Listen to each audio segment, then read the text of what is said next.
అబ్బాయిల్ని ఆ, ఒక దళితులు కానీ లేకపోతే బీసీలు కానీ పెళ్లి చేసుకున్నప్పుడు ఇలాంటి దాడులు జరుగుతుంటాయి. కానీ గత కొంతకాలంగా బీసీలే దళితుల మీద చేసే దాడులు అనేవి బాగా పెరిగినట్టుగా మనకి డేటా చెప్తుంది. సో ఏదేమైనా నేను రెండు మూడు సార్లు చెప్పాను, ఇలాంటి పరువు హత్యల్లో పరువు అనేది ప్రధానంగా దళితుల ఆ, అబ్బాయిలకు సంబంధించి, అప్పర్ కాస్ట్ కావచ్చు, బీసీల అమ్మాయిలకు సంబంధించి, అంటే ఇక్కడ కులము జెండర్ పరువు అనేది అమ్మాయిల్లోనే ఉంటది. అదే ఈ అమ్మాయి భార్గవ వాళ్ళ అన్న నవీన్ గాని ఆ, అక్కడ దళితుల్లో ఆ మాల అబ్బాయి వాళ్ళ చెల్లె కృష్ణ ఉన్నాడు కదా, చనిపోయిన వ్యక్తి, అవును సార్. వాళ్ళ చెల్లెల్ని కానీ ఇదే పెళ్లి చేసుకుని ఉంటే ఉమ్. వేరే రకంగా ఉండేది వ్యవహారం. సో కానీ తన అమ్మాయిని చేసుకోవడం వల్ల ఇదైంది. సో దీంట్లో ఇప్పుడు కొత్త విషయాలు మనకి బయటకు వచ్చింది ఏంటంటే, మొన్నటి వరకు నానమ్మ పేరు బయటకు వచ్చింది. అవును సార్. నానమ్మ బుచ్చమ్మ, ఆమె ఆ, గురించి మనకి పోలీసులు చెప్పారు. ఇప్పుడు భార్గవి గౌడ, అమ్మాయి ఉమ్. గౌడ కులం. సో భార్గవి చెప్పింది. ఆ అమ్మాయి ఏం చెప్తుందంటే ప్రధానంగా ఈ హత్యకు ఇద్దరే కారణం అనేది చెప్తుంది. ఒకరు నానమ్మ. నానమ్మ బుచ్చమ్మ భయంకరమైన కులపుచ్చి ఆమెకి. ఆమె నన్ను పెళ్లి చేసుకున్నప్పటి నుంచి నన్ను కూడా చాలా తీవ్రంగా కొట్టింది. మా ఇంట్లో విపరీతంగా రెచ్చగొడుతుంది. వాళ్ళిద్దరిని చంపేయండి, కనీసం వాడిని చంపేయండి అని ఆమె రెచ్చగొడుతుంది. నా మనవరాల్ని వాడు మాయమాటలు చెప్పి లొంగ తీసుకొని పెళ్లి చేసుకున్నాడు. ఆ, ఒక దళితుడి ఇంట్లో ఆ, నా నా మనవరాలు వెళ్ళి కాపురం చేస్తుందా ఉమ్. అని ఆమె రెచ్చగొట్టి రెచ్చగొట్టి చేసింది. చివరికి డెడ్ బాడీని కూడా ఆమె దగ్గరికి తీసుకెళ్లారు చూపించడానికి. ఉమ్. చూపి ఆమె అతని మర్మాంగవాల మీదంతా కూడా కాళ్ళతో వేసి తొక్కి దీనికోసమే కదరా నువ్వు నా మనవరాల్ని చేశావని, అవును. చనిపోయిన వ్యక్తిని ఆ. అంత ఘోరంగా చేసింది అనేది భార్గవి చెప్తుంది. ఆ మర్మాంగవాళ్ళంతా నలిగిపోయిగా ఆమె కాళ్ళతో తొక్కి ఉమ్. గట్టి గట్టిగా అరిసి ఒక ఉన్మాదిలాగా ప్రవర్తించింది నానమ్మ.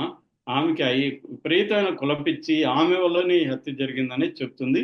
రెండవది ఆ, వాళ్ళ నాన్న నాన్న సైదులు మొత్తం స్కెచ్ అంతా గీసింది, దీని ప్లానింగ్ అంతా ఇచ్చింది, ఈ మొత్తం టీంని గైడ్ చేసిందంతా కూడా సైదులే అని చెప్తున్నారు.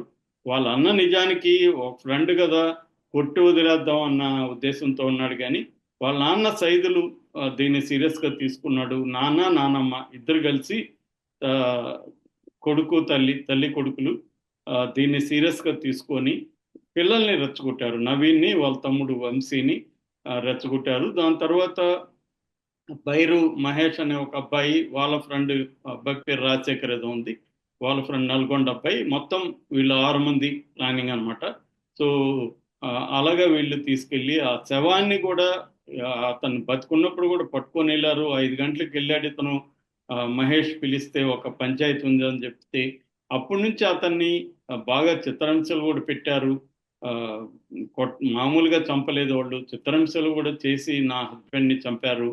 సో దారుణం. చంపిన ఉరేసి చంపారు. దాని ఉమ్. తర్వాత బండరాయితో కొట్టారు తలంతా. అదంతా బతుకున్నప్పుడే కొట్టారని చెప్తున్నారు. దాని ఉమ్. తర్వాత అతను చనిపోలేదని మళ్ళీ ఉరేసి చంపేశారు. చనిపోయినాక కూడా బాడీని డిక్కీలు వేసుకొని తిప్పారు నల్గొండ అదంతా కూడా.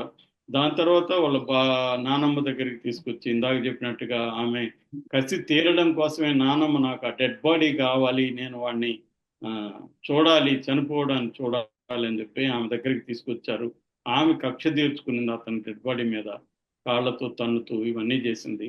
సో వీళ్ళొక కులపిచ్చి విపరీతంగా ఉంది, అందుకే ఇలా చేశారు అని భార్గవి వాపోతుంది. సో మా నాన్నమ్మని, మా నాన్నని, మా అన్నని ఉరి తీయండి అని ఆమె ఏడుస్తూ మాట్లాడుతుంది. ఇక్కడ ఏంటంటే చాలా మంది ఫేస్బుక్ లో అక్కడ కూడా కామెంట్లు ఏం చేస్తున్నారంటే, ఎంతో ప్రేమగా పెంచుంటారు కదా కూతుర్ని, అలాంటి అమ్మాయి వాళ్ళని ధిక్కరించి ఇష్టం లేకుండా అట్లాంటి అబ్బాయిని పెళ్లి చేసుకుంటే ఎవరైనా కూడా ఏం చేస్తారు. మనవడు మనవరాలతో ఆయన ఆడుకుంటూ ఉండేవాడు, అవును సార్. హ్యాపీగా ఉండేది. కానీ ఆయన ఏం చేశాడు, ఒక 1,00,00,000 2 కోట్లు ఖర్చు పెట్టి కూతురు ప్రాణప్రదంగా ప్రేమించిన అబ్బాయిని, అది కూడా కూతురు ప్రెగ్నెంట్ గా ఉంటే చంపించాడంటే అది సిక్ మైండ్, అది తప్ప ఇంకొకటి లేదు. మైండ్ వాళ్ళకి సిక్ అయిపోతుంది. ఒక కళ్ళు బ్లైండ్ అంటారు కదా, అలాగే ఉమ్. వాళ్ళకి ఏమీ ఇంకా రీజనింగ్ ఏముండదు. ఆ ఎమోషనల్ గా వాళ్ళు దాంట్లో ఉండిపోతారు, ఆలోచించరు. అంటే మనం పరువు కోసం అని చెప్పి చంపితే రేపు పరువు ఉండదు, మన బిడ్డ ఉండదు, మనకు కూడా అది మనం జైలుకి పోతాం. సో చివరికి ఆయన ఏం చేసుకున్నాడు, ఆయన ఆత్మహత్య చేసుకుని చనిపోయాడు, మారుతిరావు. ఇప్పుడు ఆ, ఏమయ్యారు, ఆ తల్లికి తన బిడ్డకి భర్త లేడు, తన భార్యకి భర్త లేదు. సో ఇద్దరు స్త్రీలు ఆ, విధవల అయిపోయారు, ఇద్దరు అవును స్త్రీలు సార్. మగవాళ్ళు లేకుండా అయిపోయారు. అవును. సో వాళ్ళ జీవితాల్లో మొత్తం దుఃఖం మిగిలింది. ఇప్పుడు ఆ బిడ్డకు కూడా తండ్రి లేకుండా బిడ్డ పుట్టాడు.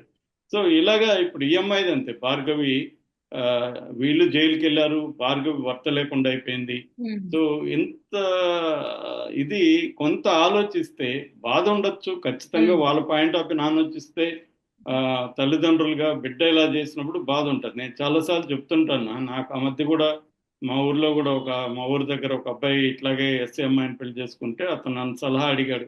ఉమ్. ఊర్లో ఉంటే నాకు చాలా ఇబ్బందులు ఉన్నాయని చెప్తే నేను కూడా సలహా ఇచ్చాను, మీరు ఊర్లో వద్దు, మీరు ఎక్కడికన్నా వేరే ఉమ్. టౌన్కి వెళ్ళి కాపురం పెట్టుకోండి, ప్రశాంతంగా, మీకు ప్రశాంతంగా ఉంటుంది, వాళ్ళకే అవును సార్. ఉంటుంది ఉమ్. అని చెప్పి. చాలాసార్లు ఏం చేస్తారంటే పిల్లలు కూడా తెలియక, ఇప్పుడు ఉమ్. అమృత వాళ్ళు కూడా చేసిన తప్పు ఏంటంటే అక్కడే కాపురం పెట్టడం, ఆయన ఎదురుగానే వీళ్ళు తిరుగుతూ. ప్రీ వెడ్డింగ్ వీడియోలు చేసి దాన్ని సోషల్ మీడియా ఇంకా రెచ్చగొట్టే కార్యక్రమాలు అవును సార్. అవసరం లేదు. కావాలని రెచ్చగొట్టడం అంటే అర్థం చేసుకోవాలి. హ్యూమన్ బీయింగ్స్ వాళ్ళు కూడా, వాళ్ళ పాయింట్ ఆఫ్ వ్యూ ఏంటి, వాళ్ళు ఎలా ఫీల్ అవుతుంటారు, దాన్ని మనం ఎలా ఫేస్ చేయాలి అనేది అర్థం చేసుకోకుండా ఇక్కడ కూడా అదే జరిగింది. ఈ అమ్మాయి అబ్బాయి అక్కడే సూర్యాపేటలోని కాపురం పెట్టి వాళ్ళ కళ్ళ ముందే ఇతను పంచాయతీలు చేస్తూ తిరుగుతూ బైకులు ఎక్కించుకుని అమ్మాయిని ఇలా ఉండడం వల్ల ఏమవుతుందంటే రోజు ఆ గాయం ఒకటి, వాళ్ళకి ఆల్రెడీ ఒక గాయమైంది, అది గాయం అవడం తప్ప ఒప్ప అని నేను చర్చించట్లేదు, అదే సార్. అవును సార్. అయింది. దాన్ని నువ్వు ఇంకా పెంచినట్టుగా ఆ, చేయడం అనేది ప్రాక్టికల్ గా కరెక్ట్ కాదు. ఉమ్. మనం అనొచ్చు, అవును మా ఇష్టం కదా. మన ఇష్టం ప్రకారమే జరగదు సమాజంలో. మనం అనేక విషయాలు మనం అర్థం చేసుకొని వాటిని డీల్ చేయాలి తప్ప నా ఇష్టం, నాకు ఫ్రీడమ్ ఉంది, నా ఇష్టం వచ్చినట్టు ఉంటాను అనేది ఉండకూడదు. ఉమ్.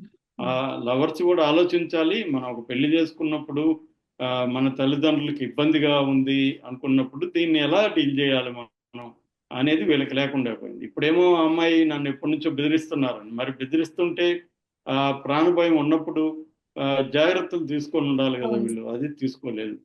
సో ఇవన్నీ అంటే మనం ఒక సంఘటన జరిగినాక ఎందుకు విశ్లేషిస్తామంటే దాని నుంచి మనం ఏం ఉమ్. నేర్చుకోవాలి, నెక్స్ట్ ఇలాంటివి జరగకుండా ఉంటే నేర్చుకోవాలి అనేది ఆలోచించాలి. అయితే ఆ, ఇటువంటి పరువు హత్యలు నివారించడానికి చాలా సంఘాలు పనిచేస్తున్నారు. ఒకటి ఎడ్యుకేట్ చేయడము, రెండు ప్రత్యేక చట్టం వీటికి తీసుకురావడం, ఇట్లాంటివి అంటే గవర్నమెంట్ వైపు నుంచి ఇటు సివిల్ సొసైటీ వైపు నుంచి పనిచేయాల్సిన అవసరం అయితే ఉంది. దీని పట్ల ముఖ్యంగా మహిళా సంఘాలు, దళిత సంఘాలు గట్టిగా పనిచేయాలి.